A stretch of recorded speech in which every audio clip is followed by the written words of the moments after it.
नमस्कार, मी अतुल ठाणे लाईव्ह मध्ये आपल्या सर्वांचं स्वागत करतो. चर्चा नाक्यावरची हा आपला कार्यक्रम सुरू आहे आणि आज आपण आहोत प्रभाग क्रमांक 13 मध्ये. या प्रभाग क्रमांक 13 मध्ये शिवसेना उद्धव बाळासाहेब ठाकरे पक्षाकडून शहाजी संपत खुसपे, ज्यांना गणेश म्हणून ओळखलं जातं, यांना उमेदवारी देण्यात आलेली आहे.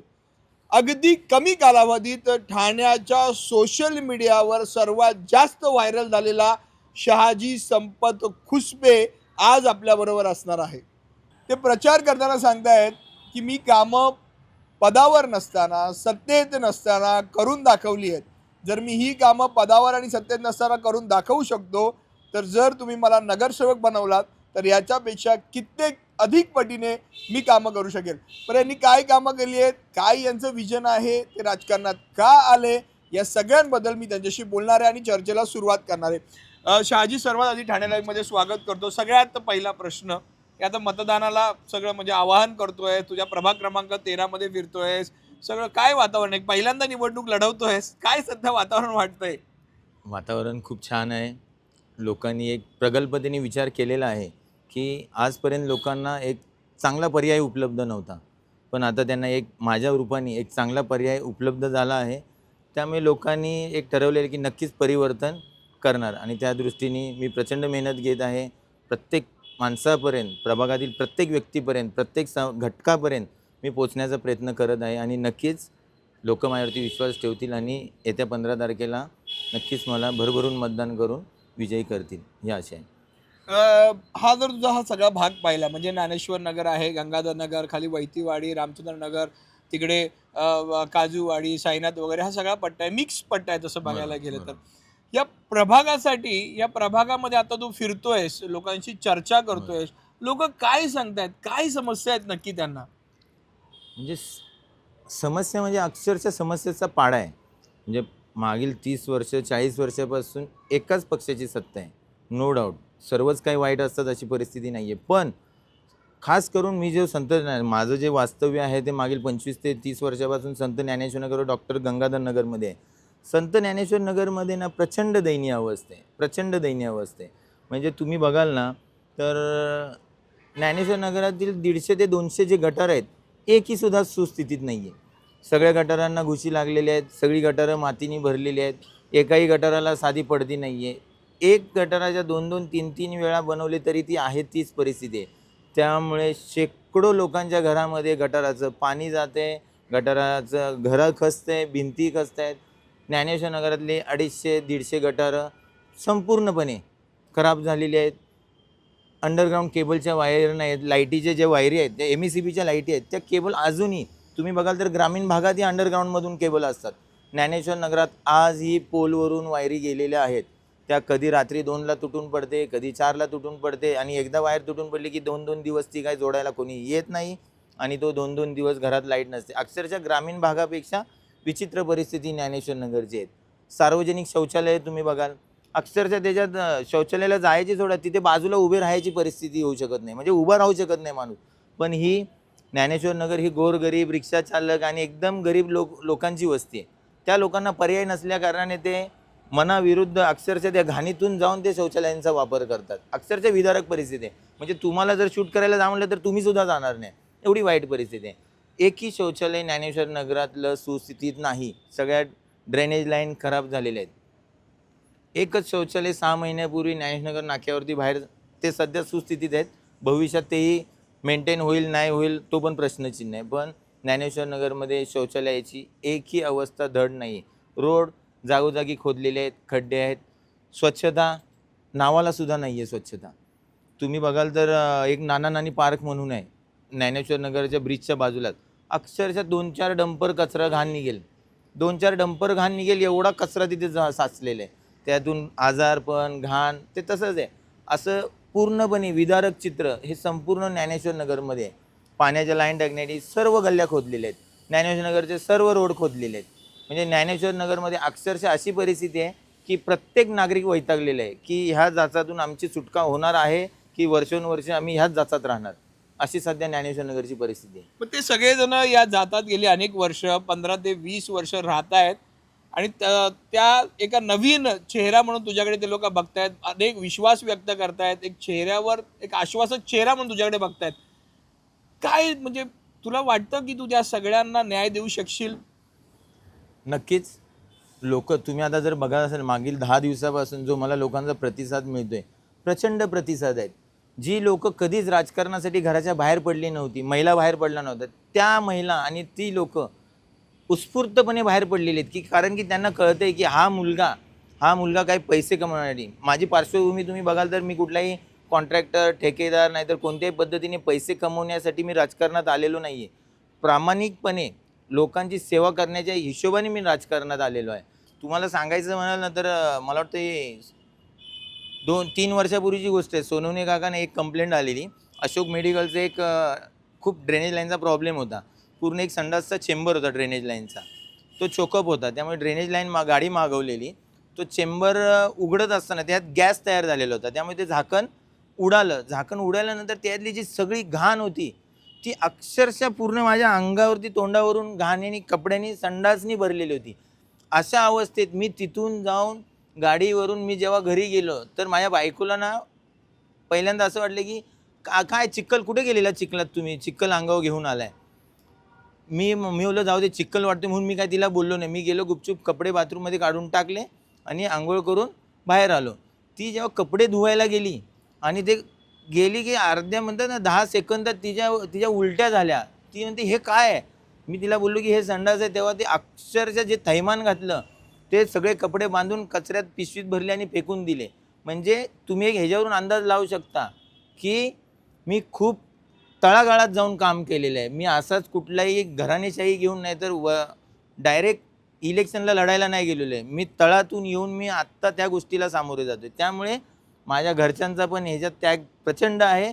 जे काही आहे ते घरच्यांच्या पाठिंब्यानुसारच झालेलं आहे. ज्ञानेश्वर नगरसाठी मी जे केलेलं आहे ते मी आता मगाशी तर मी तुम्हाला सांगितलं कोविड काळामध्ये ना प्रचंड मेहनत केलेली आहे. म्हणजे अक्षरशः जीवाची बाजी लावलेली होती. लहान 2 वर्षाचं मूल असतानासुद्धा घरात मी कोणत्याही गोष्टीचा विचार न करता अक्षरशः मी झोकून देऊन कोरोना काळात काम केलं. कोरोना काळामध्ये काम केल्यानंतर प्रचंड लोकांच्या अपेक्षा वाढल्या की हा मुलगा काहीतरी करू शकतो. त्यामुळे माझ्याकडे तक्रारी आणि मदत मागण्याचा फ्लो हा खूप लोकांचा म्हणजे माझ्याकडे दर दिवशी 25-25, 30-30 लोकांच्या तक्रारी यायला चालू झाल्या.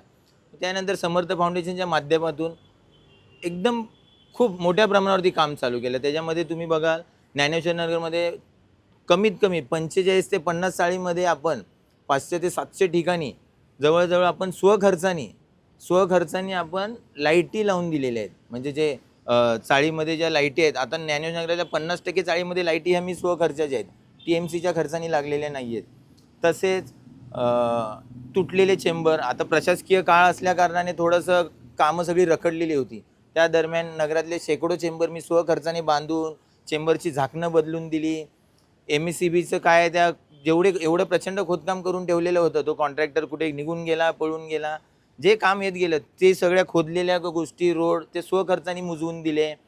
बाकी एक बौद्ध विहार आहे आमच्या ज्ञानेश्वर नगरमध्ये एक बौद्ध समाजांचं एक बौद्ध विहार आहे. त्या बौद्ध विहाराला मागील 15 वर्षापासून प्रत्येकाकडे ती लोकं जात होती की इथे आम्हाला एक बौद्ध विहाराला शेड पाहिजे. पण ते काय स्थानिक नगरसेवकाकडून ती गोष्ट झाली नाही. पण माझे जे मार्गदर्शक सोनवणे काका जे आज हयात नाही आहे, ज्यांनी मला राजकारणात आणलं ती व्यक्ती आज हयात नाही आहे, तेच माझे प्रेरणास्थान आहे.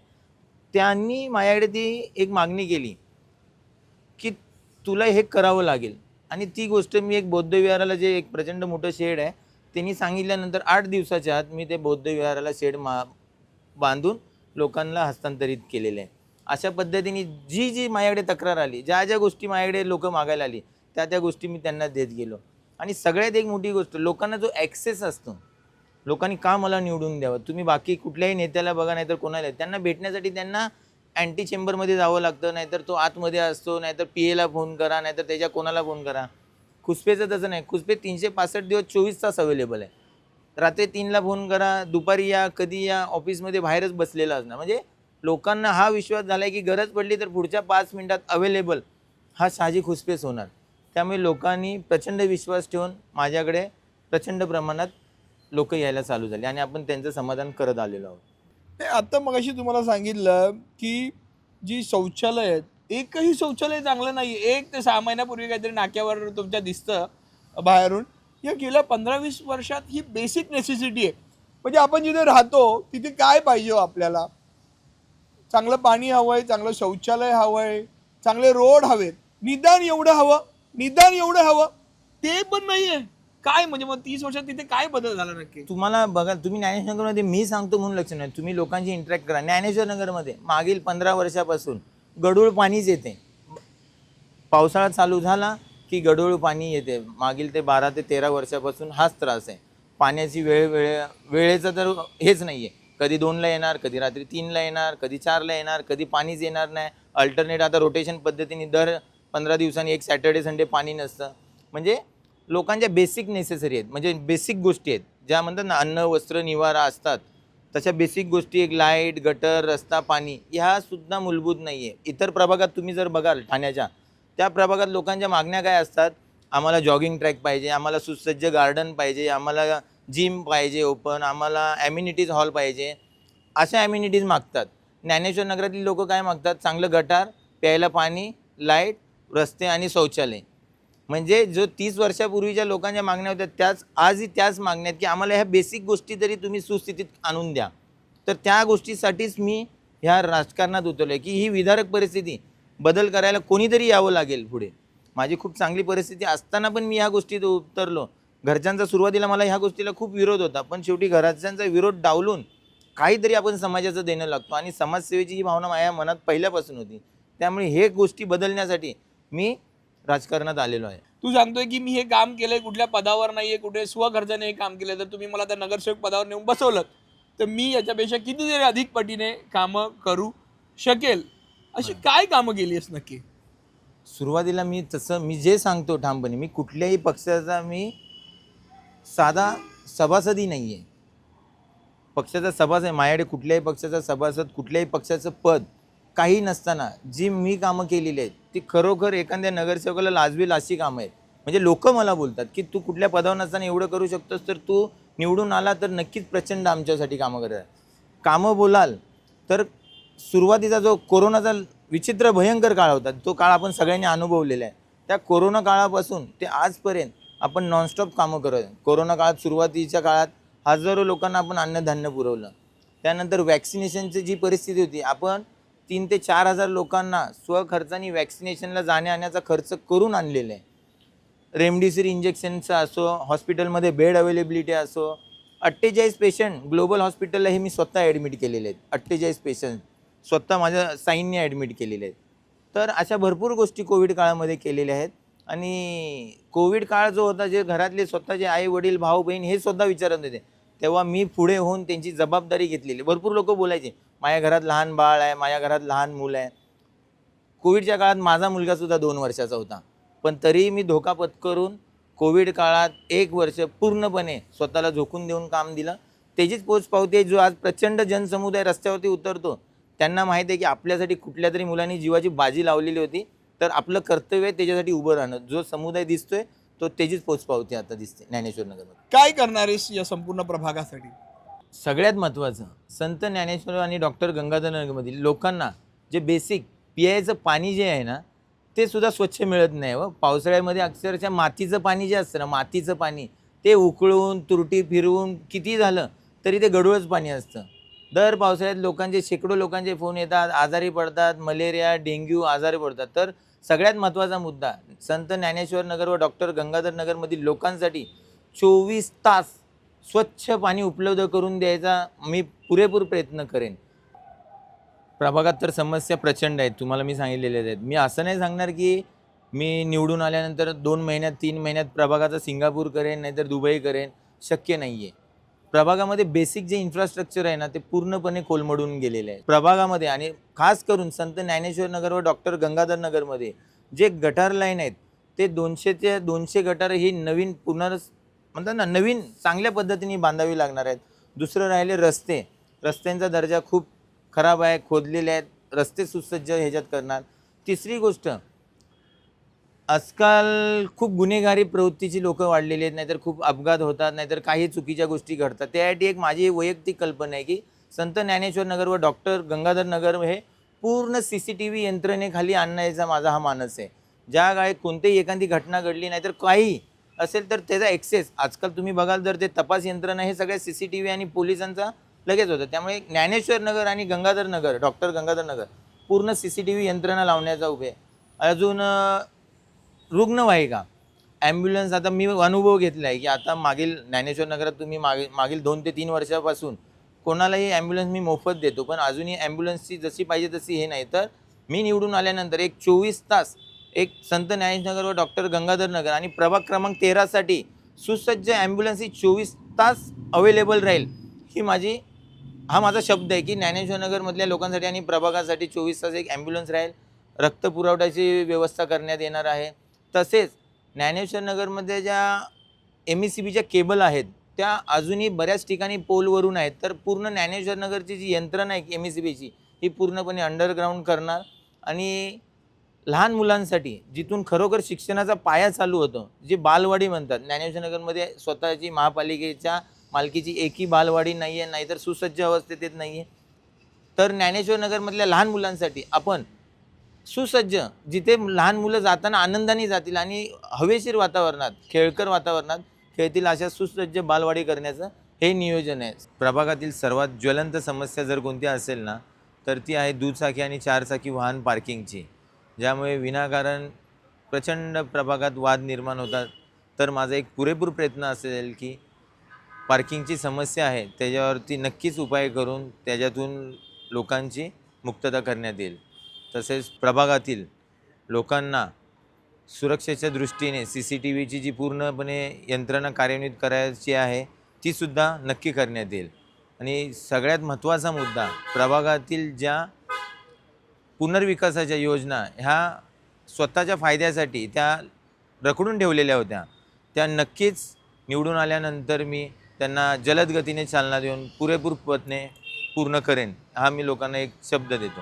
तुझी एक टॅगलाईन सध्या व्हायरल होतीये तुझ्या सोशल मीडिया अकाउंटला. मी चेक केलं की यावेळी बदल नाही तर तो बदल कधीच होणार नाही. काय कारण आहे? हो नक्की, यावेळेस नाही तर कधीच नाही. मी सर्व लोकांना ठामपणे सांगतो, यावेळेस मी निवडून आलो नाही तर माझं नुकसान अजिबात होणार नाही. तुम्हाला तीच घाणेरडी लोक, तेच नेते, तीच माणसं, तेच कॉन्ट्रॅक्टर, तेच ठेकेदार आणि तीच बजबजपुरी तेच तुमच्या नशिबात राहणार आहे. त्यामुळे लोकांना मी सांगतो, मी निवडून नाही आलो, मी माझा कामधंदा करून नीट राहीन, पण परत पुन्हा सामान्य घरातला कुठलाही चांगला माणूस राजकारणात यायला 10 वेळा विचार करेल, घाबरेल. त्यामुळे आता नागरिकांची जबाबदारी वाढले की त्यांनी कोणत्या प्रवृत्तीच्या लोकांना निवडून द्यायचं हे नागरिकांनी ठरवायचं आहे.